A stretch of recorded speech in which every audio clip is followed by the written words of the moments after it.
Visiblement, ça ne vous est pas familier. Ah, là, je vous vois sourire, rêver. J'en vois quelques-uns qui l'ont connu il n'y a pas longtemps. Voilà, l'eau de mer, d'où le vivant est issu, d'où nous sommes issus. Qu'est-ce qui nous saute aux yeux? Sodium, 469 millimoles par litre. On en a combien dans le plasma déjà? 140. Waouh! L'eau de mer est très salée, beaucoup plus que nous. Le chlorure va avec. Il y en a encore plus. Dans le sérum Phi, on en a 154 de sodium et de chlorure. Dans l'eau de mer, c'est 469, 546. Il y a des variations de salinité en fonction des mers, etc., etc. Bicarbonate, presque pas. Magnésium, il y en a beaucoup. Calcium, il n'y en a pas beaucoup. Potassium, il y en a plutôt beaucoup. 10 millimolaires. Quand la vie a voulu apparaître, il a fallu peu à peu transformer ce milieu intérieur, si je puis dire, qui est l'eau de mer, en quelque chose d'autre. Et c'est ce dont on va parler là tout de suite. Vous reconnaissez le tableau de Mendeleïev, juste la partie supérieure. Quand la Terre s'est formée, il y a 13-14 milliards d'années, les éléments du tableau de Mendeleïev qui sont en bas dans le tableau, les plus denses, les plus lourds, ils ont sédimenté logiquement au cœur de la Terre, où c'est chaud et où ils sont toujours, laissant sur la croûte terrestre les plus petits, avec l'atmosphère faite d'oxygène, d'azote, de CO2, vous voyez, des trucs qui sont vraiment des l'hélium, etc., qui sont extrêmement petits, extrêmement volatiles, et à la surface. Et c'est là que le vivant s'est construit. Le vivant, il a retenu juste certains de ces éléments qui sont ici, et vous les reconnaissez, c'est ceux qui sont dans toutes les molécules de la biochimie, le carbone, l'azote, l'oxygène, le phosphore, le soufre, et puis au plan cationique, donc chargé très positivement, le sodium et le magnésium, le potassium et le calcium, qui sont voisins de paliers, d'étage du dessus, étage du dessous. Après, quand on regarde ceux qui sont chargés électriquement, il y en a un peu moins, et c'est tout cela qui devrait nous intéresser parce qu'ils sont dans notre milieu intérieur, intracellulaire et extracellulaire, et plasmatique. C'est ceux qui sont sur cette diapositive. Alors, je vous disais tout à l'heure, le travail du vivant à la création a été de se différencier de l'eau de mer, et c'est même assez extraordinaire parce qu'on a trouvé des traces biochimiques en paléobiochimie de ce qu'ont été les premiers organismes vivants. Ça pose des questions des questions philosophiques, puisque la glycolyse qu'on connaît bien, qu'on a aperçu tout à l'heure, qui est ici, qui va transformer un substrat glucidique en CO2 et en énergie, a été parmi l'une des premières chaînes enzymatiques existantes, mais dans ces fossiles biochimiques, qu'est-ce qu'on trouve? C'est un complet couplage structurel dans la paroi, sur la membrane, entre une pompe à ions et la production d'énergie. Autrement dit, les premières formes des vivants ont vraisemblablement été transformer un substrat en énergie pour pomper. Pomper. La vie, c'était pomper. C'est pour ça que je dis c'est philosophique. Tout ce qu'on a fait après, c'était après. On a commencé par pomper. Et qu'est-ce qu'on a dû pomper? Eh bien, on le voit sur cette diapositive qui montre notre plasma contemporain. On a dû pomper le chlorure à l'extérieur. Vous avez vu combien il y en a dans l'eau de mer.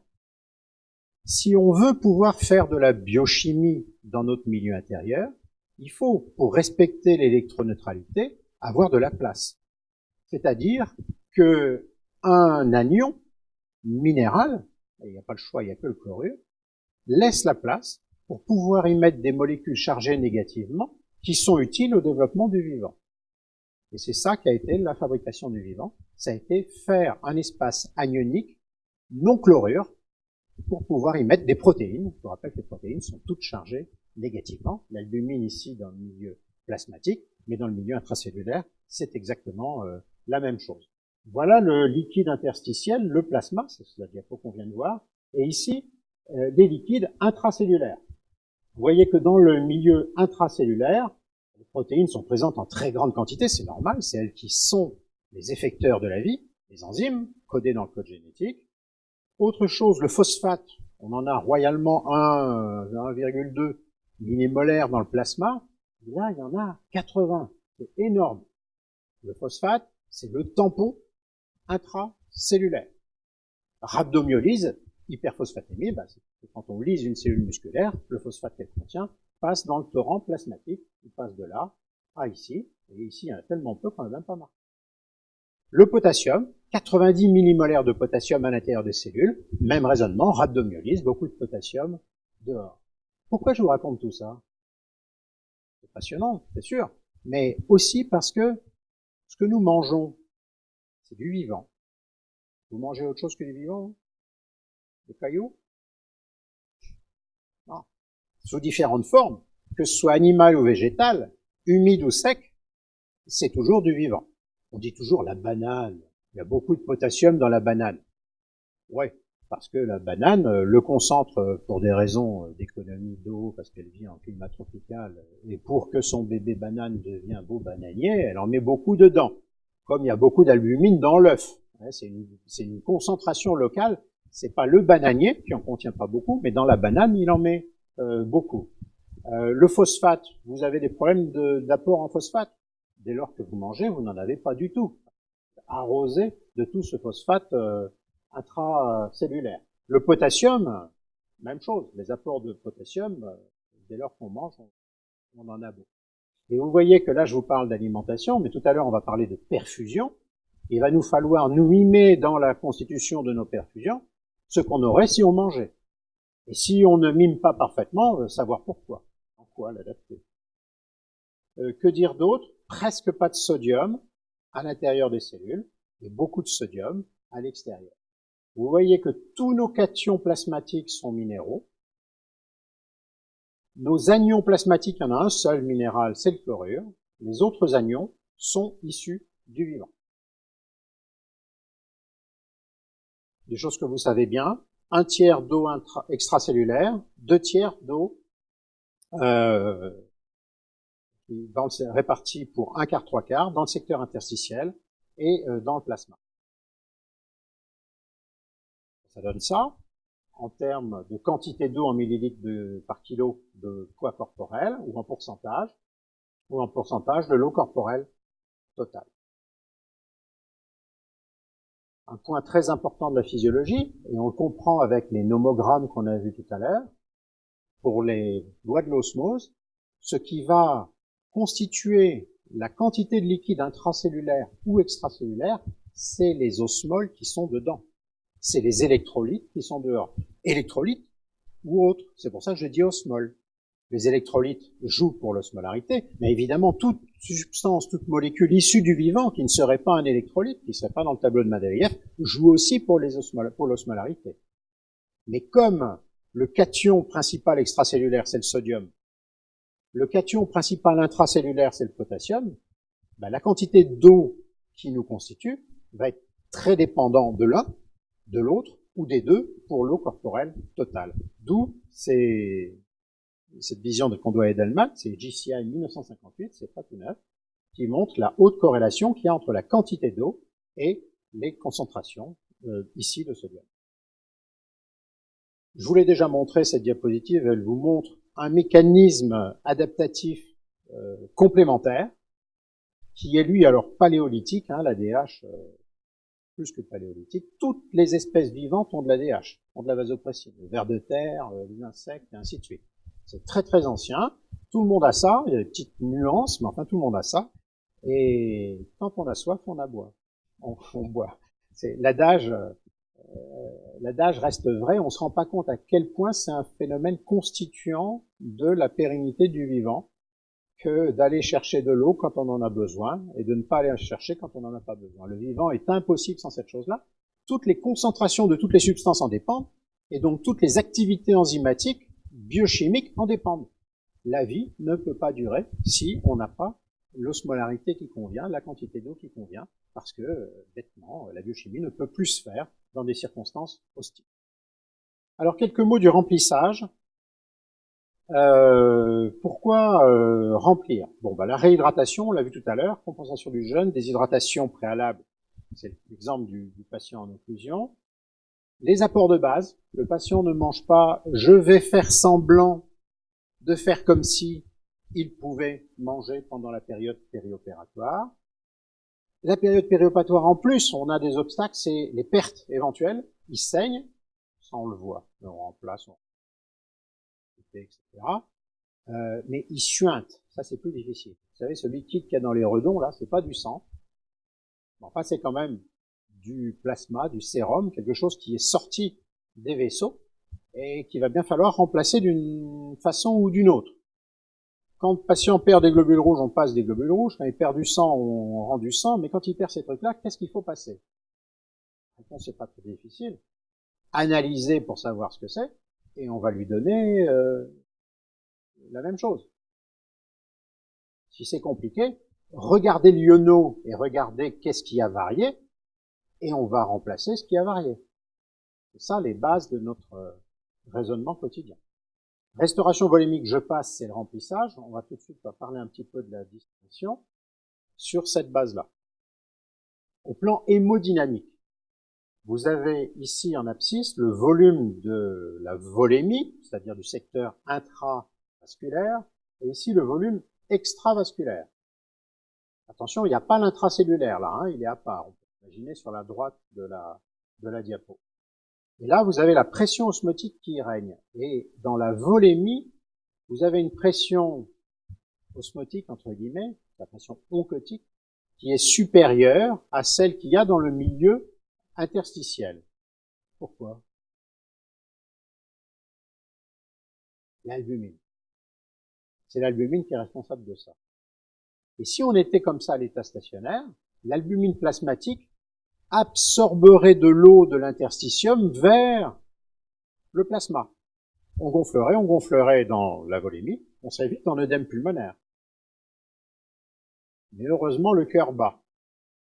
Et en battant, il exerce sur les capillaires, à distance, une pression continue qui va faire fuir, par hémofiltration, hein, par transport convectif, le liquide contenu dans le sang, c'est-à-dire le plasma, une fraction du plasma, dans l'interstitium en dehors des vaisseaux. Et les deux mécanismes sont à l'équilibre. Tout le temps à l'équilibre. Si vous arrivez avec une saignée, comme on faisait au temps de Molière, qu'est-ce qui se passe?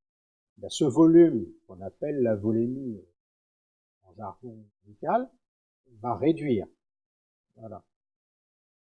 Et en réduisant, vous allez avoir une réduction de la précharge ventriculaire, de la pression artérielle et une réduction de l'extravasation capillaire. Donc le mécanisme est régulé. Il s'autorégule. Avec le temps, le liquide reviendra à l'intérieur du vaisseau, surtout si vous en mettez, c'est-à-dire si vous buvez ou si quelqu'un vous remplit. Alors, quand on donne des liquides par voie intraveineuse à un patient, voilà ce que ça donne. Du sérum salé isotonique, la variation du liquide extracellulaire va être d'1 litre lorsqu'on a donné 1 litre. La variation du liquide intracellulaire, à court terme, va être 0. La lettre M va pas bouger beaucoup, on va voir tout à l'heure qu'elle monte un tout petit peu. Mais si vous donnez du ringer lactate, vous allez enrichir le milieu intracellulaire avec un petit peu d'eau. Pourquoi? Parce que le ringer lactate est hypotonique. Et donc là, vous voyez, pas de ringer lactate chez le traumatisé crânien, risque d'œdème cérébral et tout. C'est sur ce genre d'expérience-là que ces recommandations ont été établies. B26, c'est-à-dire 1 litre de glucosé à 5%, 4 grammes de NaCl plus 2 grammes de KCl, mélange passe-partout de l'assistance publique des hôpitaux de Paris, qui a d'autres noms ailleurs que B26. Ben, vous voyez que l'eau va bien se répartir dans tout le malade. Voilà, l'homostasie. Tout est vide, je remplis tout. Si c'est ce que vous attendez, ça le fait bien. Le G5, lui, il va majorer la prise de liquide intracellulaire. Même chose, pas de G5 à quelqu'un qui est en œdème cérébral. Pas de G5 sans électrolyte. Si vous introduisez des électrolytes dans le G5, il va commencer à ressembler à du B26 ou à autre chose. Et ses propriétés peuvent être modifiées, là, sur ce tableau. L'eau qu'on met dans les vaisseaux n'y reste pas. Et c'est pour ça que j'insiste sur la distinction entre remplissage vasculaire et hydratation corporelle. Trop souvent, on dit je les remplis avec. Si c'est à des fins hémodynamiques, augmenter le débit cardiaque chez quelqu'un qui est en réduction de précharge ventriculaire, quel est le liquide de remplissage idéal?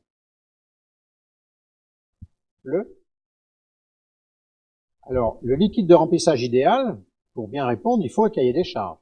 Ça sera un liquide de remplissage qui restera dans les vaisseaux pour augmenter la précharge ventriculaire et qui n'en sortira pas. Quel est le liquide idéal? Ah, je vous sens embêté, hein. Ben, c'est le sang, et encore. La fraction plasmatique du sang va faire comme le plasma qui y est déjà, passer son temps à en sortir, ce qu'on a vu, et à revenir. Si vous voulez vraiment le truc qui n'en sort pas, il faut prendre quelque chose qui n'existe pour ainsi dire pas, si ça existe, c'est le concentré globulaire. Pur, avec même pas de plasma inter-érythrocytaire, alors qu'il y en a toujours un petit peu. Le crit d'un culot, il est à 80-90%. Ça, c'est le soluté de remplissage idéal pour ce cahier des charges. J'ai pas dit que c'était clinique, qu'il fallait remplir les gens au kilo globulaire. Mais c'est là où vous aurez, pour 1 millilitre donné, la meilleure amélioration de précharge ventriculaire, parce que tout le volume donné va rester dans les vaisseaux, peut-être pas indéfiniment, il y a une clairance du globule rouge, mais enfin, sur une durée de temps convenable, oui. Le pire des solutés de remplissage,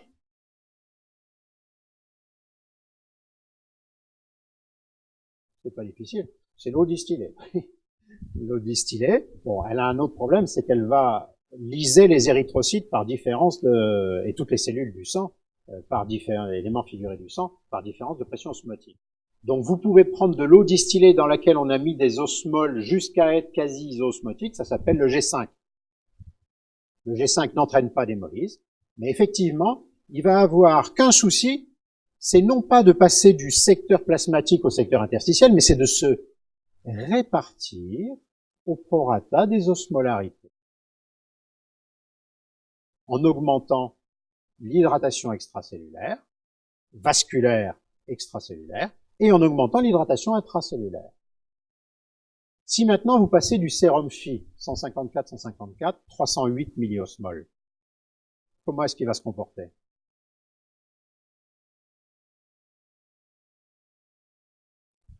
C'est mieux que j'ai ça. Il va avoir une tendance un petit peu plus élevée à rester dans le plasma, mais quand vous dites j'ai rempli le patient de 500 millilitres, en fait, vous en avez mis un tiers dans les vaisseaux, donc vous l'avez rempli de 500 sur 3, 166 millilitres, et vous avez rempli le malade en dehors des vaisseaux, c'est-à-dire le secteur extravasculaire du complément, c'est-à-dire de 340 millilitres. Le test de remplissage est positif, ça veut dire que votre patient n'avait besoin que de 160 millilitres. Vous lui aurez passé 160 millilitres de globules rouges, vous aviez la même amélioration hémodynamique sans prise d'œdème. Je ne sais pas pour demander le remplissage aux globules rouges, qui ont leur indication, mais c'est pour bien comprendre la différence qu'il y a entre remplissage vasculaire et réhydratation. La peau, le pli cutané, signe de déshydratation extracellulaire, ne se traite pas aux globules rouges. Le choléra, les diarrhées profuses, ne se traitent pas aux globules rouges. Si votre patient qui a un choléra ne tient pas debout, ou s'il essaye de se lever, il fait immédiatement une hypotension orthostatique, c'est simplement parce qu'il n'a plus d'eau dans le secteur extracellulaire, enfin plus beaucoup, contenant le plasma. Et donc il a une petite précharge ventriculaire, il a un petit débit cardiaque et ça tourne dans la tête. Il est déshydraté. Le traitement sera bien sûr de lui donner du sérum Phi, un peu mieux, de lui donner de l'eau et des électrolytes exactement taillés en fonction de ses besoins. Alors cette diapo, elle vous montre les mécanismes naturels, c'est des protéines qui sont entre les cellules endothéliales pour permettre le passage liquidien du milieu intravasculaire vers le milieu extravasculaire. Ça paraît anecdotique comme ça, vous et moi on a appris ça en histologie quand on était tout petit, on n'y fait pas trop attention, mais aujourd'hui, devenu anesthésiste réanimateur, ça devient extrêmement important parce que c'est ces protéines-là qui sont activées au cours des états inflammatoires, et en particulier au cours du choc septique. Le choc septique, on dit le patient il est poreux, il n'y a pas son eau, il est vasodilaté, et tout passe en secteur extravasculaire. Il faut le remplir tout le temps, il faut mettre de la noradrénaline pour le vasoconstricter. C'est à cause de la porosité de ces substances-là. Alors, il y a des raisons pour lesquelles ces substances existent. Il y a même des raisons pour lesquelles elles sont activées dans le sepsis. C'est pour permettre, en immuno que vous avez appris, aux différents leucocytes de gagner le territoire infecté pour y faire leur travail immunitaire et d'y faire passer les substances qui doivent diffuser, en particulier l'interleukine 2. Donc, bloquer ces protéines-là serait une très mauvaise idée. Ça serait le sommet de l'immunosuppression. On ne réduit pas l'efficacité des cellules, on réduit leur possibilité d'accéder au site d'action. Tenez, on va faire une belle petite expérience faite dans Anesthesiology en 2010. Vous prenez des volontaires sains et on leur passe 1 litre de sérum filtre. Voilà la dilution plasmatique observée. Les mêmes volontaires sains sont vraiment cool. On les met sous anesthésie générale et on leur passe 1 litre de sérum filtre. Qu'est-ce que vous observez sur les petites courbes qui sont autour de la moyenne noire par rapport à là? C'est les mêmes. Même patient. Même bon état de santé. Ben, il y a une dispersion considérable. Et cette dispersion accrue sous anesthésie, c'est la mesure indirecte de la variabilité de la perméabilité endothéliale induite par le seul état d'anesthésie, quand même bloque le système sympathique et intervient sur différents systèmes hormonaux. Autrement dit, votre patient anesthésié devient poreux, pas comme dans le choc septique, enfin qualitativement comme dans le choc septique, même si quantitativement ça reste tout à fait raisonnable.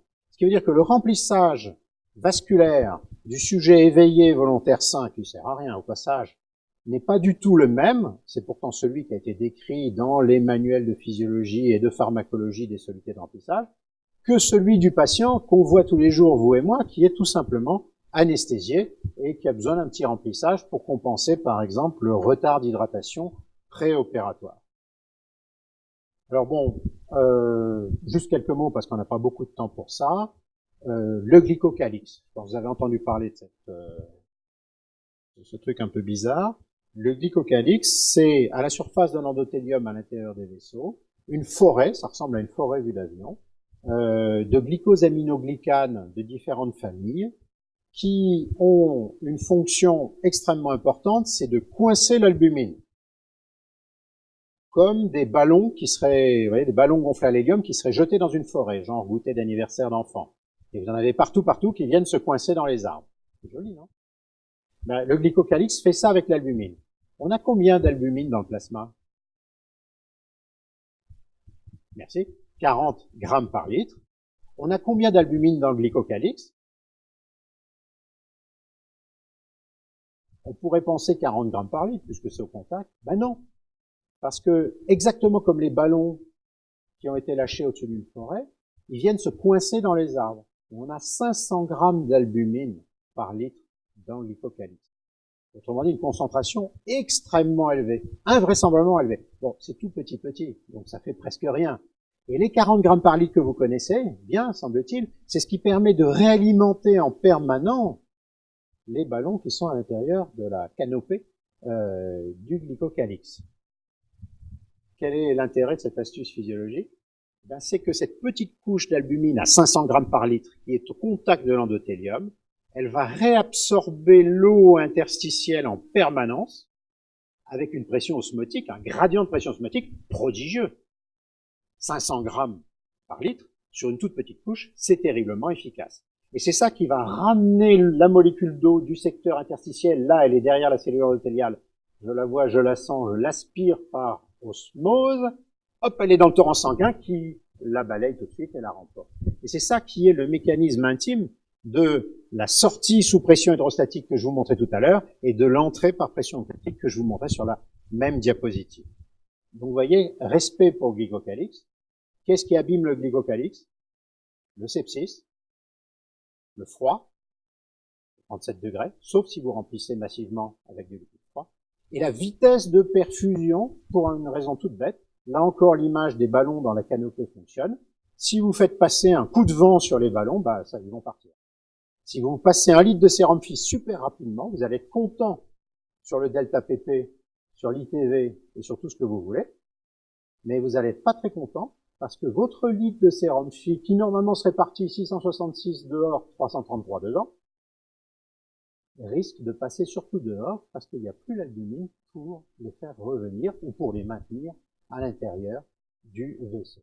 Et ça explique l'immense variabilité qu'on a au cours des étapes pathologiques et même au cours de l'anesthésie sur le ratio intravasculaire-extravasculaire des solutés de remplissage qu'on emploie et des solutés d'hydratation que l'on emploie, parce que j'espère que vous allez bien comprendre la différence qu'il y a entre un soluté de remplissage, dont le but est de remplir les vaisseaux à des fins hémodynamiques, et un soluté d'hydratation dont le but est d'hydrater l'ensemble du patient pour sa physiologie cellulaire, incluant l'hémodynamique, puisque le milieu extra-cellulaire contient le milieu intravasculaire. Ensemble, là, on va passer sur l'hémodynamique parce que vous connaissez ça par cœur, c'est après l'aspect rempli. Bon, tout ça je l'ai déjà dit en passe. Alors, on attaque le vif du sujet avec la stratégie de choix d'un soluté d'hydratation. Première chose à considérer, le volume. Oui, l'infirmière, elle attend ça de vous. Vous allez mettre un volume. 1000, 2000, 3000, 2500, quoi, par jour en général, ça peut être autre chose que le jour. Donc vous réfléchissez au volume. Qu'est-ce qui va vous guider? D'abord, les besoins quotidiens. Vous avez une petite notion des besoins quotidiens en volume. Je dis pas regardez ce que vous buvez vous, parce qu'en général on n'a pas trop conscience. On boit quand on a soif, on fait pas la mesure. Mais vous avez des manuels où sont écrits les besoins quotidiens. Je vous sens mal à l'aise parce que le malade d'anesthésie, il peut avoir des circonstances particulières et en particulier des sorties que les autres n'ont pas. Ou des entrées que les autres n'ont pas. Des médicaments, une parentérale, des choses comme ça. Regardez le BES, c'est-à-dire le bilan entrée-sortie, et ne sortez pas votre chiffre 2000 parce que les besoins sont de 2000. Mais réfléchissez de façon globale en fonction du contexte, à combien il faut pour mon patient, compte tenu de ses autres entrées, compte tenu des sorties qu'on n'a pas en général. Deuxième point, la durée. Et ça, c'est très important parce que tout ce que je vais vous dire après n'a aucun intérêt si vous perfusez pour une durée courte. Si vous donnez un petit volume pendant une durée courte, on ne va pas prendre du temps pour discuter de la composition. Ça n'a aucune importance, puisque ça ne viendra pas influer la physiologie globale du patient. Donc ça, c'est le premier point. Durée, volume. On en reparle tout à l'heure. Bon, en réa en particulier, là, la question devient très pertinente. Pour le volume, c'est évident, et pour la durée aussi. En anesthésie, c'est quand même pas inintéressant, parce que la prescription que vous allez mettre sur la prescription de sortie du patient du bloc opératoire, vous savez comme moi quel est son devenir. D'être appliquée tel que vous l'avez demandé le jour même, elle a un risque d'être reconduite le jour d'après. Et le jour d'après, et le jour d'après. Lancer comme ça de temps en temps des petits marqueurs amusants, hein, du genre faire une ampoule de B9, de vitamine B9 50 mg, une fois par semaine, ça suffit amplement chez quelqu'un qui ne mange pas du tout.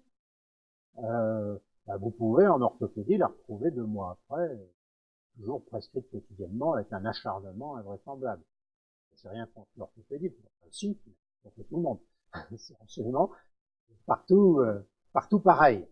Donc, alors que vous pensez que votre prescription c'est le post-op pour aujourd'hui évidemment, attention, ça pourrait durer. Je dis ça parce que quand vous prenez un choix de prescription un peu à risque, du genre un sérum Phi, c'est déséquilibré, ou un G5, c'est déséquilibré, voire un B26, c'est pas très équilibré. Imaginez un instant qu'est-ce que ça donnerait si le patient le recevait 10 jours. Bon, le patient, il va être réveillé, il va dire j'ai soif, il va dire j'ai faim, donc il va boire, il va manger. Qu'est-ce que donne mon B26 donné 2 litres pendant 10 jours chez quelqu'un qui boit et qui mange? Pour l'aspect qui boit, c'est vraisemblablement pas grave parce que la vasopressine fera son job. Voilà. Mais sur les électrolytes, si jamais il mange la nourriture râpée, il n'est pas exclu qu'il nous développe une hyponatrémie parce qu'on est hypotonique, parce qu'au départ il était normal et que je n'en apporte pas.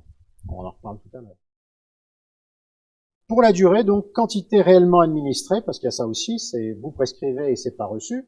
Vous prescrivez à 10 heures le matin, à 15 heures on met la base, le patient va au bloc et on l'éteint. Qu'est-ce qu'il a vraiment reçu? Vous voyez, il peut y avoir des grosses différences. Il peut y avoir une amplification des erreurs, c'est-à-dire vous avez choisi une composition qui est un peu décalée par rapport à l'idéal, mais la durée est telle qu'on va creuser le trou. On verra à propos de l'anatrémie que c'est un mécanisme très fréquent de développement de l'hyponatrémie. On peut le suivre s'il y a un iono quotidien. Vous avez une vraie courbe décroissante de l'anatrémie. Troisième point, le glucose. En mettre ou ne pas en mettre.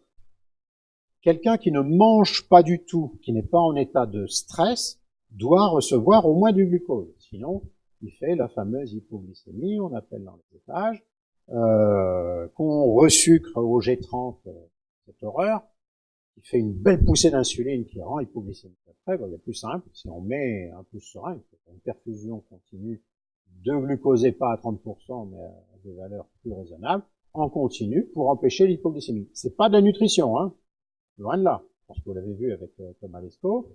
Mais enfin, ça, c'est une solution d'attente qui apporte un peu de glucose. Il n'y en a pas toujours besoin. Chez quelqu'un qui mange, ça n'a absolument aucun intérêt. Chez quelqu'un qui est entre deux repas, ça n'a absolument aucun intérêt. Ça dépend donc de votre programme nutritionnel. Quatrième point, qu'on va voir plus en profondeur, les électrolytes que vous allez mettre à l'intérieur. Et alors là, il faut connaître les apports de base et il faut connaître les correctifs à apporter, c'est-à-dire chez un patient qui est hypo quelque chose, vous allez vraisemblablement en donner plus. Chez un patient qui est hyper quelque chose, vous allez vraisemblablement en donner moins. Il faut connaître les règles d'adaptation. Dernier point enfin, feedback, clinique, vous avez soif, pli cutané, œdème, clinique d'externe, hein, extrêmement simple, et ionogramme plasmatique, qui va vous renseigner au-delà de la clinique sur la nature des désordres et éventuellement sur la vitesse à laquelle il se corrige ou s'aggrave. Voilà, ce schéma en 5 points successifs, je vous invite à l'utiliser systématiquement, très vite ça devient tout à fait automatique, pour à chaque fois faire votre prescription optimale. Alors on va regarder un peu dans le détail en attaquant avec le sodium. Cation, c'est le plus petit cation du milieu intérieur, il est minéral, il est chargé tout le temps, tout le temps, tout le temps. Quand on met NaCl dans de l'eau, ça fait de l'eau salée, et Na se sépare de Cl, ils sont deux ions complètement séparés. Pour arriver à les raccrocher l'un à l'autre, il faut aller à Guérande ou en Camargue, c'est-à-dire avec le soleil évaporer l'eau dans des proportions invraisemblables pour que Na revienne sur Cl et fasse un cristal qu'on va ramasser pour faire du sel de table. Mais il aura fallu vraiment enlever l'eau. Donc, NaCl existe dans l'eau quand il n'y a presque plus d'eau. Alors, je le répète pour ceux qui arrivent en cours d'exposer, le milieu extracellulaire a son volume régi par la concentration sodée et en permanence des pompes entre le milieu extracellulaire et le milieu intracellulaire vont s'occuper de la régulation de l'osmolarité de l'un et de l'autre, partant du principe que le potassium fait l'osmolarité intracellulaire et que le sodium fait l'osmolarité extracellulaire. Alors, le sodium favorise l'alcalose. J'espère que c'est clair pour tout le monde. Par exemple, quand on donne du bicarbonate de sodium, ce qui fait qu'on est alcalin, c'est l'augmentation du sodium, alors que le bicarbonate est immédiatement éliminé par la ventilation, sous forme de CO2. Le Na reste tout seul, la natrémie monte, et comme la natrémie monte, la quantité de bicarbonate présent, chargé négativement, va augmenter aussi, mais c'est pas celui qu'on a amené. C'est celui qui, fabriqué par le cycle de Krebs de nos cellules qui tournent, vient alimenter l'espace qui a été laissé disponible par l'augmentation de la natrémie. Et ça, c'est la définition de l'alcalose selon Stewart, tout comme selon Anderson Hasselbalch. Si vous donnez du sodium de citrate, par exemple, comme anticoagulant pour les circulations extracorporelles d'épuration extrarénale, c'est exactement la même chose. Si on n'enlève pas le sodium à la vitesse à laquelle on le donne, on développe une alcalose. Le citrate qui est pour rien, c'est le sodium. Comme souvent on donne le sodium avec du chlorure, alors là j'ai rien dit, il n'y a pas d'alcalose. Parce que le chlorure met en acidose autant que le sodium met en alcalose. Un bon soluté, on va voir pas si bon que ça, mais qui est plus neutre que, évidemment, le bicarbonate de sodium. Je vous raconte des choses que vous savez, parce que je pense qu'il ne vous a pas échappé que le bicarbonate de sodium était un alcalinisant. Les apports requis. La base est extrêmement large, 20 à 100 millimoles par jour. C'est pas que les données que je vous fournis soient imprécises, c'est que c'est la vie.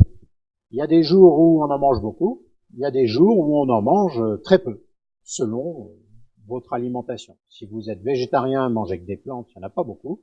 Si vous mangez du poisson, dilué en plus avec de l'eau de mer, là vous en prenez un maximum. Votre rein se charge d'assurer l'homéostasie normalement.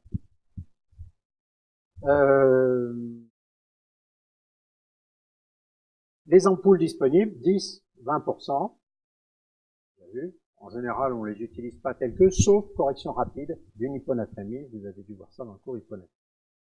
Alors, il est important de savoir que, et je vous en reparlerai cet après-midi, qu'on développe régulièrement des hypernatrémies à l'hôpital. Vous l'avez déjà vu, en salle comme en réanimation. Il y a les facteurs de risque, l'âge, etc. Mais bizarrement, ici vous avez une étude qui vous montre que les patients qui ont une hypernatrémie à l'admission, elle est en général corrigée extrêmement rapidement. Ce qui n'est pas le cas des patients qui développent une hypernatrémie à l'hôpital. Comme si on s'occupait des patients qu'à leur admission. En fait, c'est logique. La première fait partie du dispositif du processus pathologique et elle est prise en charge par les prescriptions initiales. La deuxième fait partie du processus iatrogénique qui correspond à notre insuffisance de connaissances, d'attention et de potentiel correctif. Et leurs pronostics sont pas du tout les mêmes. Le pronostic de celle-là est bon, le pronostic de celle-là est mauvais. Alors les raisons, des pertes d'eau libre digestives insensibles au rénal, l'absence d'accès à l'eau, c'est-à-dire une mauvaise prescription, et on interdit au patient de boire, et en plus on lui fait une mauvaise prescription, l'aspect sadique, inconséquent, irresponsable qu'il peut y avoir à ne pas faire attention à ces choses aussi basiques, et puis tous les apports inappropriés. Et là vous avez, dans le tableau 3, une situation tout à fait particulière, c'est l'usage des diurétiques.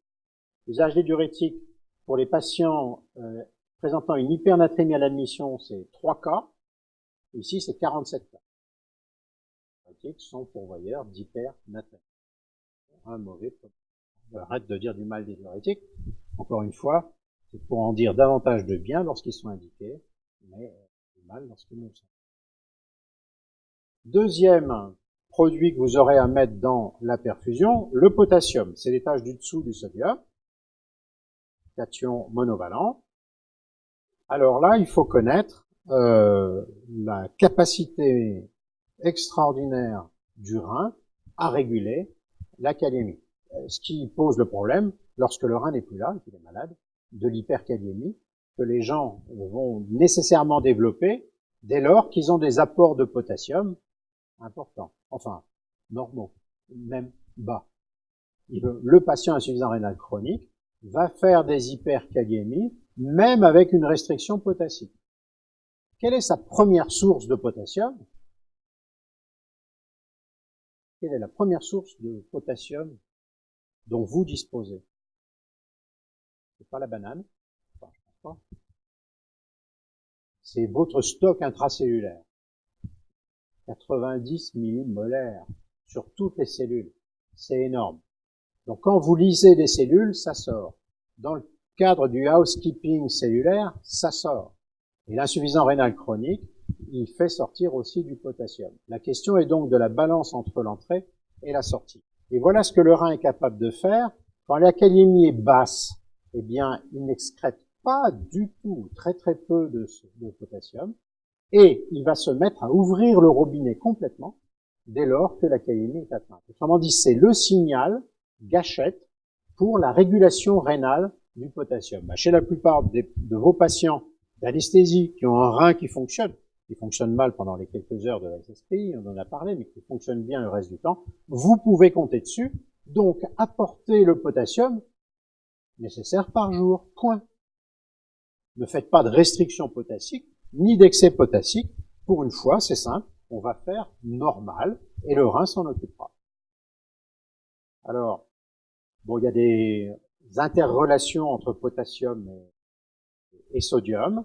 Vous voyez qu'en fonction de la kaliémie, vous allez, dans le cadre de l'équation d'Edelman, avoir des pertes sodées, ou de sel même, de NaCl, qui vont être différentes.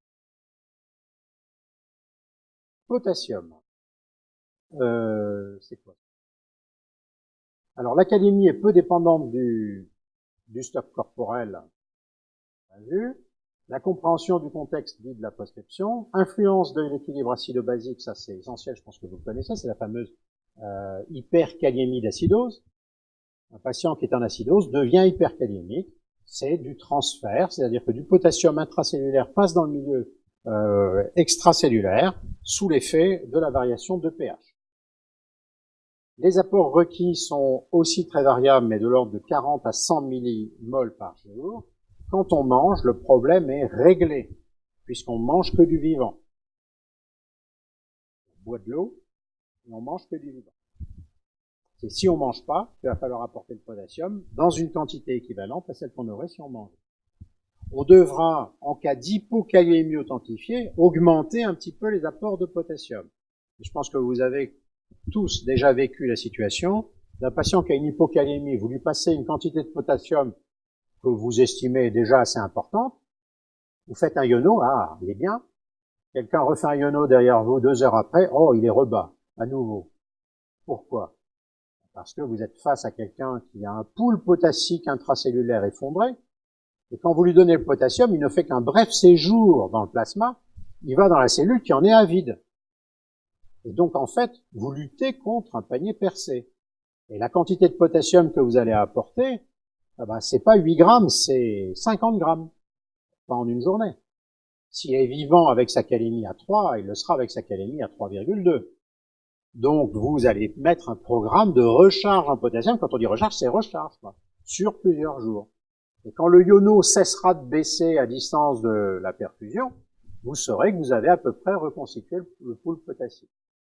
Si vous êtes vraiment des grands scientifiques, vous pouvez demander au labo de vous faire une Calicity. Dosage du potassium intracellulaire, quelle cellule on va envoyer? On envoie des globules rouges. Pas bête, c'est disponible. Et alors au labo, ils centrifugent le sang pour ne garder que les globules rouges. Ils le mettent dans de l'eau distillée, ce qui lise les globules rouges, qui relâche son potassium. Et comme on a mesuré le volume du départ et la quantité d'eau distillée, on fait un dosage de kaliémie, enfin de potassium dans ce liquide-là. On corrige avec des abacs et on vous dit la Calicity est à combien elle va être chez ce patient qui est avide de potassium? Basse. 70, 75. Vous savez alors que il faudrait faire 75 moins 85, c'est-à-dire 10 par kilo. Un litre égale 1 kilo, fois 40 kilos de cellules. Vous avez une idée du stock potassique qu'il va falloir apporter dans les jours qui vont venir. C'est typique du patient qui a une maladie rénale ou qui reçoit des diurétiques au long cours, sans prendre de potassium en contrepartie. Souvent, il arrive entre vos mains, pas pour l'anesthésie, celui-là, c'est plutôt au SAU pour une hypokaliémie éventuellement symptomatique. Ampoule disponible. Gluconate de potassium 29,2, c'est immémorisable, faut le regarder à chaque fois, 12,5 millimoles dans 10 millilitres. On utilisera ça quand vous voulez vraiment pas faire de chlorure, pour des raisons qu'on va voir tout à l'heure. Chlorure de potassium le plus fréquent, à 10% le plus fréquent, 1 gramme, c'est 13,4 millimoles dans 10 millilitres. Ça, je pense que vous le savez déjà par cœur, mais il faut vous en assurer. 1 gramme de KCl c'est 13 millimoles de potassium. Et combien de millimoles de chlorure?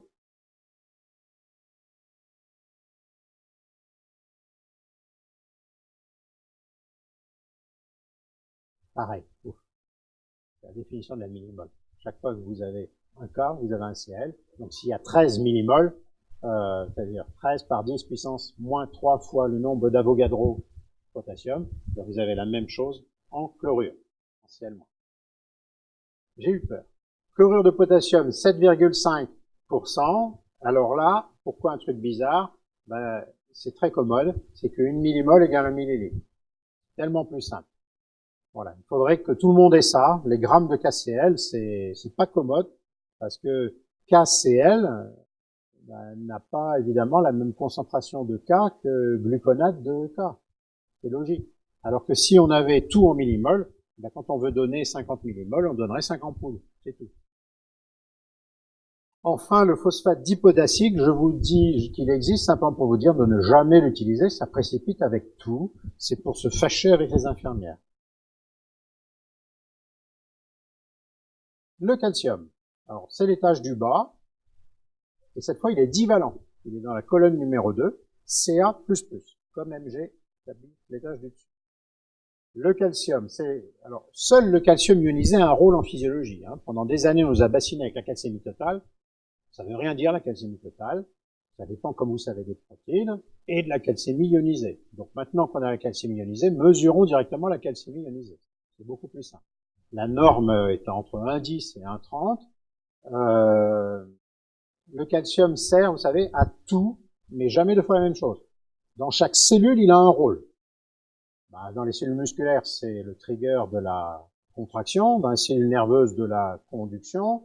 Dans les cellules qui entourent les vaisseaux, qui ont un médial des vaisseaux, ils assurent la tonicité, c'est encore une contraction musculaire finalement. Dans les îlots bêta de Langerhans, c'est ce qui va stimuler la sécrétion externe de l'insuline. Voilà.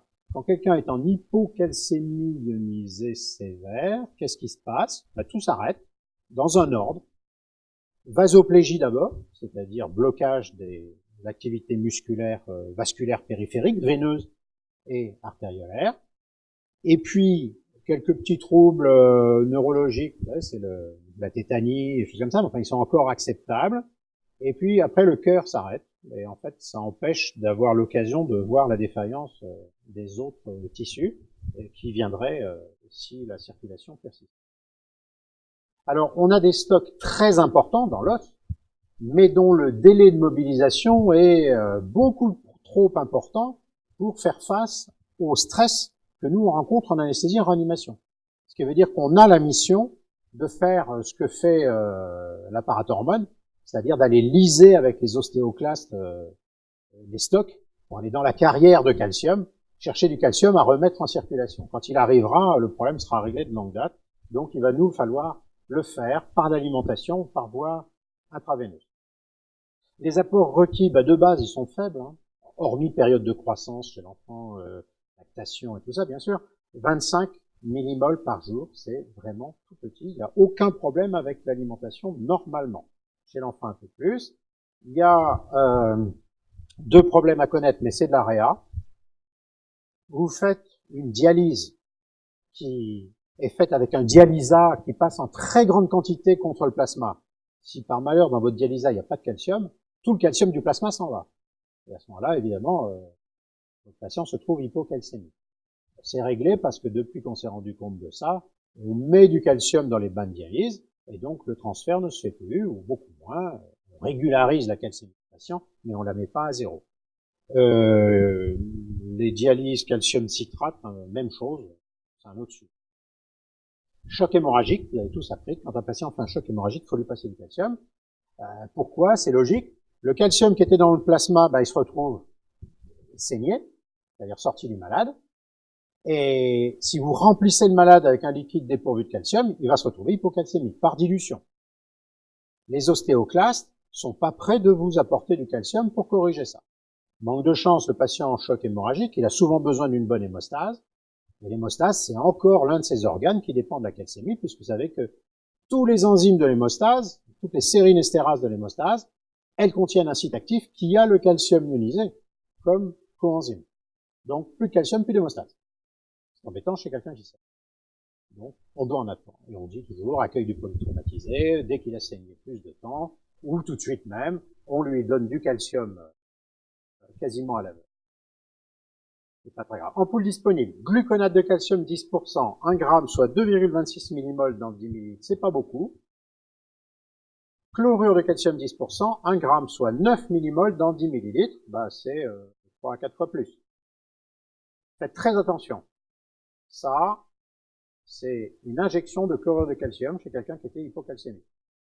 Vous en déduisez que c'est toxique pour les veines. C'était dans la veine, c'était pas en extravasculaire. Le chlorure de calcium est un très gros vénotoxique. C'est pourquoi il est utile, face à une hypocalcémie, en salle, mais même en réanimation, en salle de réveil, au bloc opératoire, de les traiter au gluconate. C'est 3 fois moins efficace, bah faites-en 3 fois plus. C'est tout. Bon. On injecte 3 ampoules de gluconate. Et ça, vous pouvez sur un petit catelon au pied du coude, il n'y a aucun souci, vous n'allez pas faire de bêtises. Le chlorure de calcium, on le réserve pour le pousse-seringue, sur un cathé central, la machine de dialyse, enfin, des dispositifs où on maîtrise parfaitement le débit et la dilution dans le torrent vasculaire du calcium. Phosphate, on passe du côté des anions. Alors, dans le tableau de Mendeleïev, il y a écrit phosphore, P. Le phosphore n'existe pas sur Terre, enfin, si en chimie, mais il n'existe pas dans le monde biologique. Pourquoi? Parce qu'il est hautement réactif. Et la première chose que le phosphore a fait au moment du Big Bang, donc il y a 15 milliards d'années, c'est de faire du phosphate. Vous voyez que phosphore et oxygène, l'oxygène il n'est pas là parce que c'est pas un électrolyte, mais enfin il n'est pas très très loin, ils ont fait tout de suite le phosphate. On a 3 phosphates qui existent, donc c'est pas bête de dire les phosphates, mais ne dites plus jamais, s'il vous plaît, on lui donne du phosphore. Bon, je dis ça, mais il y a encore écrit, retour des examens de biochimie, la phosphorémie est 2, ce qui est d'ailleurs un vrai problème, parce que le phosphate pèse plus lourd que le phosphore. Et quand on vous donne une phosphorémie en milligrammes, est-ce que c'est le phosphore sans l'oxygène, ou est-ce que c'est du phosphate? C'est beaucoup plus simple de parler en millimoles d'abord, et de dire phosphate, puisqu'il s'agit de phosphate. Les voilà, enfin je dis 3, il y en a 4, mais c'est parce que ceux-là on les voit jamais, ceux d'extrémité. En fait, c'est ces 2-là qu'on voit dans le monde biologique. Vous avez ici leur pK, 7,21. Et 7,21, c'est le pH intracellulaire. Quand je vous disais tout à l'heure que c'est un système tampon, le système tampon intracellulaire, bah vous vous souvenez ces bonnes vieilles notions là de chimie du lycée, où le pouvoir tampon d'une substance est maximal à son pK. La vie a été construite autour du pK du phosphate, en intracellulaire. La vie étant essentiellement, évidemment, intracellulaire. Les autres, là, on n'en parle même pas, c'est de la chimie lourde.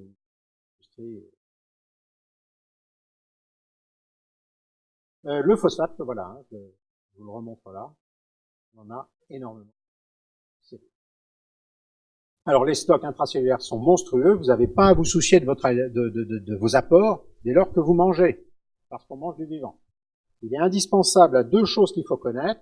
L'équilibre glycémique.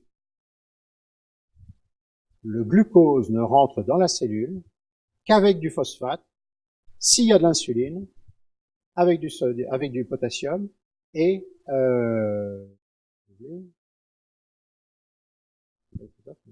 avec l'insuline. Non, je veux dire insuline, potassium, glucose. Donc, si vous avez beaucoup d'insuline, une hyperglycémie, une normokaliémie, vous pouvez avoir votre hyperglycémie qui est persiste. C'est-à-dire, il y a une résistance à l'insuline. C'est pas une résistance à l'insuline, c'est qu'il y a une hypophosphatémie à 0,30 et que le phosphate n'est pas disponible pour l'intégration du glucose à l'intérieur de la cellule. Donc ça, c'est une bonne cause fréquente d'intolérance glucidique. Le deuxième point, c'est le mécanisme musculaire, la contraction. S'il n'y a pas assez de phosphate, la contraction en prend un coup. Et en particulier, les muscles qui travaillent très fort, tout le temps, le myocarde, et tout le temps aussi, mais sous une tension qui n'est pas forcément optimale, comme le diaphragme.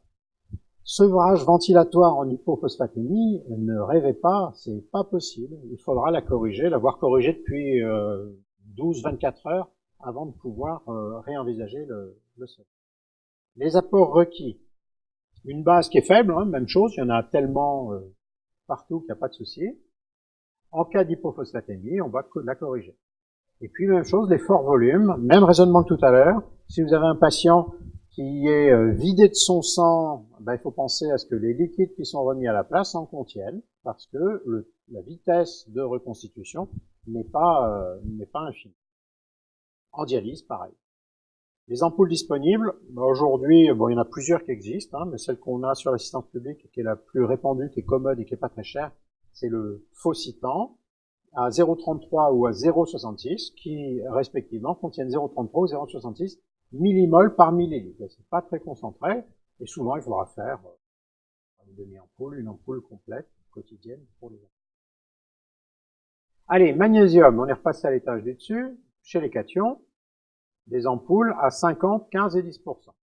Seul le magnésium ionisé a un rôle en physiologie. Vous l'avez déjà vu à propos du calcium, c'est la même chose. Les apports requis de base, c'est tout petit. Tout petit, on a besoin de très peu. Alors, s'il y a une hypomagnésémie connue, évidemment, on va en apporter davantage. Et si le patient est dialysé, les civets de son plasma, c'est toujours le même raisonnement. Et en cas de trouble du rythme auriculaire, puisque c'est l'une des façons les plus précoces de parler de l'hypomagnésémie, vous connaissez, c'est le fameux passage en fibrillation atriale, qui souvent, la plupart du temps, n'est pas dû à l'hypomagnésémie, hein, c'est dû à une hypoxie, une baisse de débit cardiaque, de précharge, l'oreillette n'est pas bien dilatée, elle était malade au départ, etc. Mais le magnésium est un cofacteur, et souvent quand on fait l'association amiodarone-magnésium, le patient se régularise. C'est plus l'amiodarone que le magnésium, mais parfois, plus rarement, il se régularise tout seul sous magnésium. Les ampoules disponibles, 10, 15, 50, la plus fréquente c'est la 15%, sur 1,5 g, 6,09 millimoles dans 10 ml. Avec courage, on est presque au bout du tableau de Mendeleïev. Le chlorure, alors lui c'est l'anion minéral effecteur de l'électroneutralité. Les pompes à électrolyte vont s'occuper de réguler la quantité de chlorure abondamment disponible. Je vous rappelle la lutte pour le vivant face à l'eau de mer. Le chlorure, il y en a tout le temps. Il n'y aura jamais de déficit en chlorure. On en a trop, on passe son temps à le mettre dehors ou à le réabsorber pour le mettre dehors moins vite, finalement. Alors les apports requis sont toujours trop abondants. Vous savez qu'il y a des tendances contemporaines pour expliquer la maladie hypertensive, de dire qu'elle n'est pas liée au sodium, mais au chlorure. C'est pas impossible parce que, comme ils sont très liés dans l'alimentation, c'est le sel, on a pu très bien, pendant des années, passer à côté du vrai responsable, puisqu'ils étaient toujours donnés de façon concomitante. C'est des explications au niveau du mécanisme cellulaire impliquant des pompes à chlorure qui laissent penser cette chose-là. Ah oui, on dit pas chlore, parce que comme tout à l'heure pour le phosphore, le chlore n'existe pas sur Terre, alors encore moins dans le monde vivant, il est toujours sous forme de Cl-. Et Cl-, ça a un nom, chlorure. C'est un peu bête, hein, parce que tous les ions n'ont pas un nom différent de l'élément qu'ils représentent. Hein. Le sodium, que ce soit Na ou Na+, c'est le sodium. Le chlorure, c'est Cl, le chlore, c'est Cl, et le chlorure, c'est Cl-. Et maintenant, dire hypochlorurémie. Les apports requis, donc, alors, un cas particulier qui nous intéresse, nous, les patients qui perdent beaucoup de chlorure. Comment est-ce qu'on fait pour perdre beaucoup de chlorure? Eh bien, on se débarrasse de liquides qui en contiennent. Les liquides qui en contiennent le suc gastrique. Le pH gastrique est bas grâce à des pompes dites à protons, qui sont des pompes à chlorure. Ils font passer le chlorure du plasma à l'intérieur du suc gastrique et en font baisser le pH. Si vous vomissez, et si vous vomissez beaucoup, vous allez constituer un déficit en chlorure. Typiquement, les patients, par exemple, qui ont des polykystoses pancréatiques ou des choses comme ça, qui ont une obstruction d'abord au transit et qui vomissent facilement, ils constituent, il faut le faire, hein, une déplétion de chlorure chronique, et ils arrivent entre vos mains avec un chlore plasmatique, là, vous avez peut-être vu, à 60, 70 millimoles par litre. Quel est le traitement?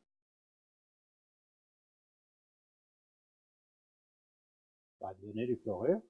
De quelle forme? De sodium, c'est le problème. Voilà, c'est tout simple, c'est vraiment tout simple. On va voir tout à l'heure que ça marche très très vite. Vomissement, aspiration, pareil. Au niveau rénal, quel est le principal pourvoyeur de perte en chlorure important?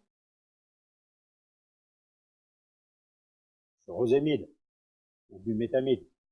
Bah oui, c'est comme ça que ça marche, en empêchant la réabsorption. Et là aussi, vous avez des patients, vous avez sûrement vu, en particulier en chirurgie cardiaque, qui ont des chlorurémies à 80 et une alcalose, et auxquels on donne du diamox.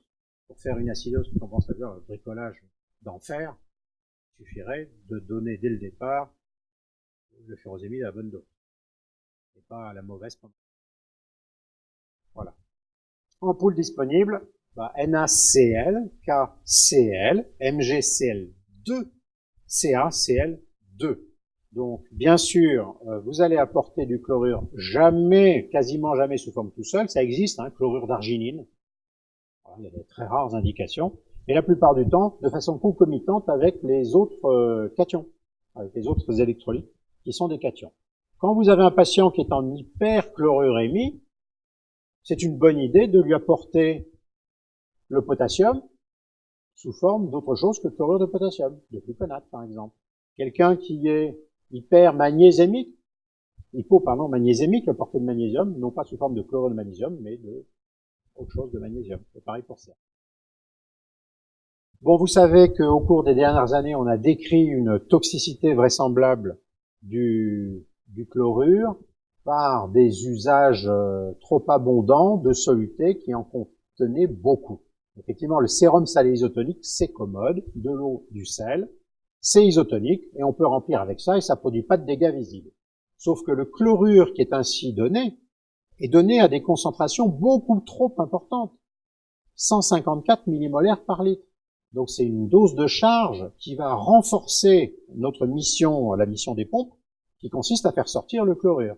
Il n'est pas invraisemblable que dans différents états pathologiques, ça vienne modifier l'équilibre biochimique. Ça a été très largement décrit. Ici, une étude clinique, Younos, qui observe dans une étude avant-après effectivement une différence selon qu'il y avait du chlorure ou pas dans le devenir des patients, en particulier dans le devenir rénal.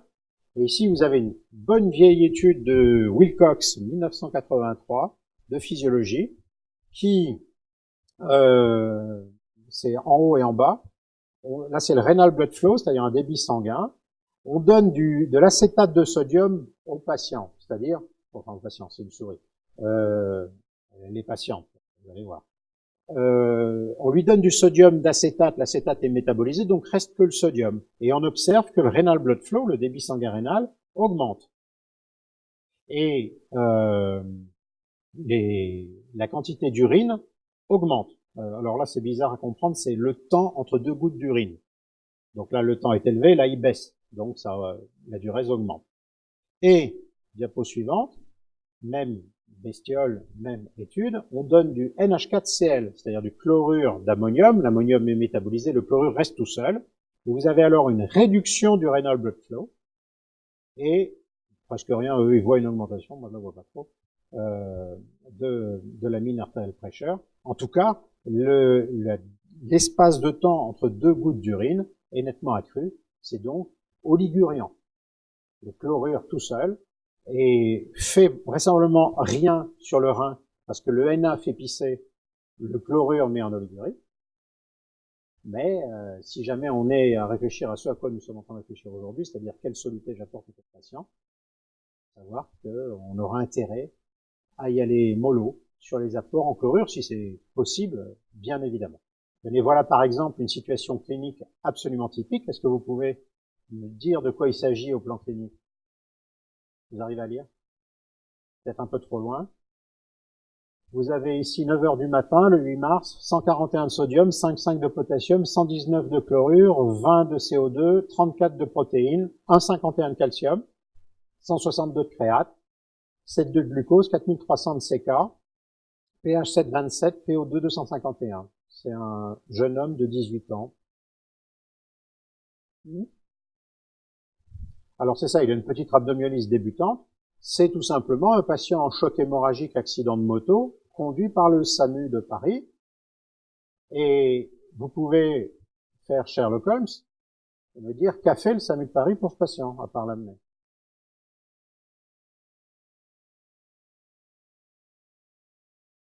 Le 119 de chlorure doit vous guider. Ils l'ont rempli avec une solution qui contient beaucoup de chlorure. D'accord? Soit au NaCl, soit avec une macromolécule qui contient du NaCl. On ne peut pas aller plus loin dans le diagnostic dans la présomption de substance, mais voilà. Ils ont eu tort? Ben non, ils ont sauvé la vie. Moi, le premier, je veux bien qu'on me passe 3 litres de chlorure de sodium s'il y en a besoin, choc hémorragique. Continuez pas au-delà des 2 heures. Merci de boucher le vaisseau qui saigne. Et puis après, de corriger et réduire les apports de chlorure. Donc là, lui, ça lui sauve la vie, c'est utile, c'est le bon traitement. Si vous avez un autre soluté d'expansion vasculaire permettant de faire face au choc hémorragique sans chlorure, c'est très bien. Enfin bon, 18 ans, 3 heures de sa vie, je pense pas que l'effet délétère soit majeur. En tout cas, c'est très très bénéfique par rapport à ce que ce serait devenu s'il avait été rempli au G5. Donc c'est juste pour dire que vous avez cet effet secondaire systématique des remplissages vasculaires massifs de produits riches en chlorure. Alors comment ça marche? C'est simple, vous avez ici le ionogramme normal, et vous donnez, alors qu'on a 140 de Na au départ, 154 de Na dans du sérum salé isotonique, 154 dans 140, ça fait monter un tout petit peu l'anatrémie. Et le chlorure qui est à 100, vous mettez 154 aussi de chlorure, ça fait monter la chlorurémie. Et ça va la faire monter plus vite que ça ne fait monter l'anatrémie. L'osmolarité est préservée. On a réparti le liquide dans tous les milieux de l'organisme, on l'a vu tout à l'heure. Le patient est sauvé, tout le monde est content. Mais il est en acidose. Il est en acidose. Alors les vieux disent parce qu'il a moins de bicard. Les jeunes disent parce qu'il a une différence des ions forts qui est pincée, qui fait qu'il a moins de bicard et qui fait qu'il est en acidose. C'est l'acidose minérale hyperchlorémique, enfin, le B.A.B.A. des solutés de remplissage. Alors, maintenant, on va regarder les différents solutés dont on dispose. Alors, quelle est la composition électrolytique idéale? Bon, déjà, et je le répète, je vous l'ai dit tout à l'heure, la question est peu importante si la durée de perfusion est faible. Je fais une rachie, il y a une hypotension, je lui passe un litre de quelque chose d'osmotiquement actif, sérum salé, ça me va très bien. La personne en question pissera son sel derrière, point à la ligne, no problème. N'allez pas chercher un soluté balancé, ça serait mieux que le Grenal et tout, non, c'est court, c'est ponctuel et tout, on s'en moque, c'est parfait. Si le volume est faible, gardez la veine, mettez n'importe quoi. Quelque chose de disponible, de pas cher. Attention, hein, les garde-veines qui durent des semaines, à ce moment-là, vous avez la multiplication du temps par le volume, et c'est peut-être plus inoffensif. Bon, heureusement, le cathlon sera inflammatoire avant. Mais le problème sera septique plus qu'hydroélectrique. Bon, voilà les différentes solutions disponibles sur le marché. Alors, je vous dis tout de suite, quelle est la solution idéale d'hydratation d'un patient? La solution idéale d'hydratation d'un patient, elle est là. Est-ce que vous reconnaissez ces choses-là? Ce sont des poches de 5 litres. C'est celles qu'on utilise en dialyse ou en hémofiltration. Pourquoi elles sont idéales? Parce qu'elles ont été conçues dans leur composition pour faire face à des sorties par transport convectif depuis le plasma de volume de l'ordre de 80 à 100 litres par jour d'eau plasmatique avec ces électrolytes. Et les remplacer. C'est la solution de remplacement des 100 litres plasmatiques qu'on a sortis. Donc vous pensez que quand vous sortez 100 litres fois ça 40 millimoles, c'est-à-dire 140 000, 140 moles de sodium, quand vous sortez des volumes pareils, si vous rentrez pas exactement la même chose, ben vous avez une hyponatrémie ou une hypernatrémie qui se développe. Même raisonnement avec le potassium, le phosphate, le magnésium, le calcium. Donc ces solutés ont une composition pile poil pour les échanges de courts ou longs et de fort volume. C'est le gold standard. Qui les utilise? Pas grand monde. Ça pèse 5 kilos, on a rarement besoin de passer 5 litres. Mais le jour où vous faites la chirurgie qui dure des heures, genre la DPC de la dernière chance, les ovagectomies de la dernière chance, des rédux pleins d'adhérence et tout, qui vont durer 10-12 heures, avec des besoins hydroélectrolytiques importants, allez dans la réa du quartier, cherchez ces 5 litres que vous passez avec un dispositif de régulation. Vous n'aurez pas de troubles hydroélectrolytiques, enfin pas liés à ça en tout cas, en sortie de bloc. Voilà la composition de l'hémosol B0, c'est l'un d'entre eux, 140, sans surprise. 0, là il y a une surprise, mais c'est pas ce qui s'appelle B0, c'est pour vous laisser libre des apports potassiques. Au départ, c'est quand même prévu pour l'insuffisance rénale, donc ils ont mis 0 pour qu'on puisse enlever du potassium. Arrêtez, vous en ajoutez. Chlorure, 109,5. Où est-ce qu'ils sont allés chercher un truc pareil? C'est un peu compliqué à comprendre, c'est parce que vous voyez dedans, il n'y a pas de protide. Ben oui. Le sang qui est filtré en dialyse ou en hémofiltration, l'albumine ne sort pas. Elle reste. Mais ne sortant pas, le chlorure chargé négativement comme l'albumine va sortir à sa place. Parce qu'elle ne peut pas passer les pores, elle est trop grosse, alors que le chlorure, il peut. C'est ce qu'on appelle l'effet Gibbs-Donan. Et donc, on perd avec ce système-là plus de chlorure qu'on en a. Et donc, on en apporte plus qu'on en a. C'est donc un soluté équilibré par rapport au chlorure. Le calcium, un peu, en 75, c'est parfait, ça devrait maintenir l'hémostasie. Magnésium, un peu. Lactate, pourquoi est-ce qu'on allait mettre du lactate et du bicarbonate? C'est parce qu'il n'y a pas d'albumine, et qu'il faut bien maintenir une électroneutralité dans la poche en plastique. Et donc, pour maintenir l'électroneutralité, à défaut d'avoir pu mettre un anion biologique comme l'albumine, on y met des anions biologiques hyper facilement métabolisables de façon non toxique. C'est le cas du lactate, c'est le cas du bicarbonate. Ça n'était pas le cas naguère de l'acétate, qui a été abandonné, qui déprimait le cœur un peu les vaisseaux. Voilà. Donc ça, c'est le soluté de base, l'étalon, lorsqu'on fait des perfusions de grand volume.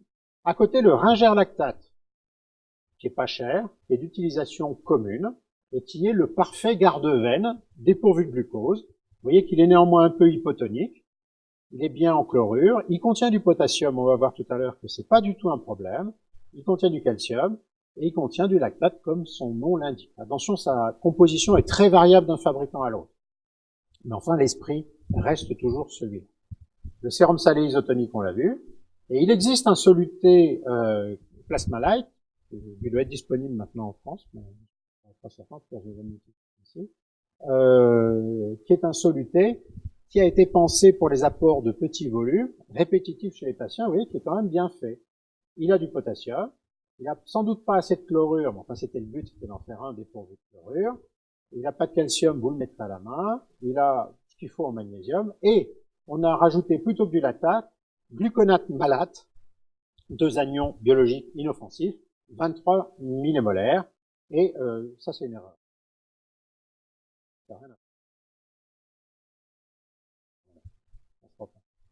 Ou s'il y en a, c'est très peu. Voilà, donc ça, c'est assez équilibré. Le B26 à côté, vous voyez, si vous en faites 500 millilitres pendant 6 heures, ok, mais voilà, c'est tout, point. Garde-veine pour passer du SAU en salle. Mais sinon, vous courez vers l'hyponatrémie. A priori, pas d'hypoglycémie, c'est le seul avantage. Et des apports en NA, en K, qui veulent rien dire, quoi, qui sont, oh non, j'exagère, je suis un peu méchant. Enfin, qui correspondent à une alimentation plutôt pauvre, voilà. C'est vraiment un soluté datant. Sur les solutés de remplissage vasculaire, plasmion, voluvène, vous voyez au passage que le voluvène, 154, c'est un exemple de macromolécule, hein, c'est un amidon, qui contient dedans du sel, NaCl, et qui donc est pourvoyeur d'hyperchlorémie et d'acidose minérale hyperchlorémique. Le plasmion n'a pas ce cas-là, tout simplement parce que la gélatine est chargée, alors que l'amidon de maïs ne l'est pas, elle est chargée de façon anionique. Regardez ce tableau tranquillement, à tête reposée, méditez-le, pour vous rendre compte de ce que vous faites tous les jours et adapter vos pratiques de demain. Alors, je vous parlais du sérum salé isotonique et du ringerlactate. Voilà une expérimentation très amusante. C'était fait à New York, au Mount Sinai, par une dame qui s'appelle Catherine O'Malley, qui fait de la transplantation rénale. Vous savez, en transplantation rénale, la tradition est de passer 3-4 litres de liquide pour relancer la diurèse, relancer le greffon. si le greffon en avait besoin. Le patient est hyper hydraté parce qu'on l'a dialysé un peu rapidement pour venir se faire greffer. Le rein, il a été conservé dans un bocal, je sais pas trop quoi penser. Et le patient, bien évidemment, bien plein, on lui anastomose, il est optimal. Relancer la diurèse d'un greffon, ça veut dire le mettre en état de congestion pour justifier un délai de reprise de diurèse. Je suis mauvaise langue, je me tais. Concentrons-nous sur l'aspect électrolytique. Catherine O'Malley, elle dit « J'ai des hyperkaliémies chez les patients qui viennent d'être greffés. » Et on le remplit au sérum salé isotonique. Si tout ce qu'ils disent là à propos de Stewart, tout ça, c'est vrai, normalement, en donnant du ringerlactate, qui pourtant contient du potassium, comme il y a peu de chlorure, je ne devrais pas avoir d'acidose hyperchlorémique susceptible d'entraîner un transfert de potassium et donc une hyperkaliémie. Donc je tente le coup. Essai monocentrique, prospectif, randomisé, ringerlactate versus sérum salé isotonique. Résultat, les voilà. Hyperkaliémie post-op, ringerlactate, il n'y en a pas. Hyperkaliémie post-op, sérum salé isotonique, il y en a. CQFD, le sérum salé isotonique qui ne contient pas de potassium est contre-indiqué en cas d'hyperkaliémie, alors que le ringerlactate qui contient du potassium ne l'est pas. C'est vraiment un effet purement chlorure. Amusant, non, au passage. Effectivement, le ringerlactate, quand on l'administre, eh bien, du fait de ces 128 de Na, va baisser un petit peu l'anatrémie. Du fait de son chlorure aux alentours de 100, 105, 110, va, pour ainsi dire, pas bouger. Donc, il n'y aura pas de modification de l'équilibre acido-basique sur ringerlactate. En revanche, je vous rappelle, ce liquide est hypotonique, donc un assez mauvais produit de remplissage. C'est un assez bon produit de réhydratation pour la médecine humanitaire et pour garder les veines chez tous nos patients de l'hôpital. C'est le liquide de base. Ne faites pas le remplissage du choc septique au ringerlactate. Vous en mettez 5/6 dans les tissus, dans les poumons, ça fabrique un SDRA, et un tout petit peu dans les vaisseaux. Ah, il va répondre, hein, le delta PP va s'améliorer, mais quoi, 10 minutes. Sérum salé isotonique, c'est un peu moins grave. On n'a rien de parfait. Et puis les solutés balancées, ça n'a pas beaucoup d'intérêt dans le choc septique, parce que le but est de pas faire 5 litres. Si on faisait 5 litres, oui, il faudrait mieux que ce soit balancé. Mais ce qu'on veut, c'est en faire le minimum. Et dès qu'on veut en faire peu, c'est pas très important que ce soit équilibré.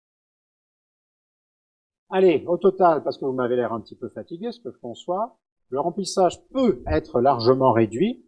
Meilleure médecine périopératoire, gestion du jeûne, gestion de l'anesthésie, juste ce qu'il faut pour dormir, pas de vasoplégie excessive, pas d'overdose médicamenteuse, bloc sympathique à minima, réelle optimisation hémodynamique, ça veut dire qu'on ne doit pas remplir tant qu'on gagne du volume d'éjection systolique, mais jusqu'à obtenir le volume d'éjection systolique souhaité, parce que les derniers millilitres coûtent très cher en remplissage, et donc en effet secondaire. Effet délétère du chlorure, bon, ils sont modérés et transitoires, c'est le remplissage du choc hémorragique, mais justifie d'éviter en règle les solutés qui ont plus de 110 millimolaires par litre. Et puis enfin, j'espère vous l'avoir fait bien passer, dans ce domaine-là, la iatrogénie est omniprésente, les garde-veines, les cathéters, on en parlera un peu cet après-midi, garder un cathéter justifie d'y faire passer un liquide, et on a tendance à mettre dessus quelque chose qui n'est pas très important en volume, mais qui, multiplié par les jours et par les voies du cathéter, constitue un véritable terrain d'une iatrogénie.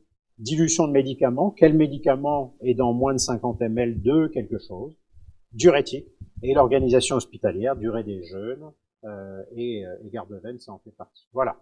Et je vous laisse aller déjeuner sur le souvenir de cette diapositive. Vous trouverez tous ces documents en ligne, ainsi que les références principales.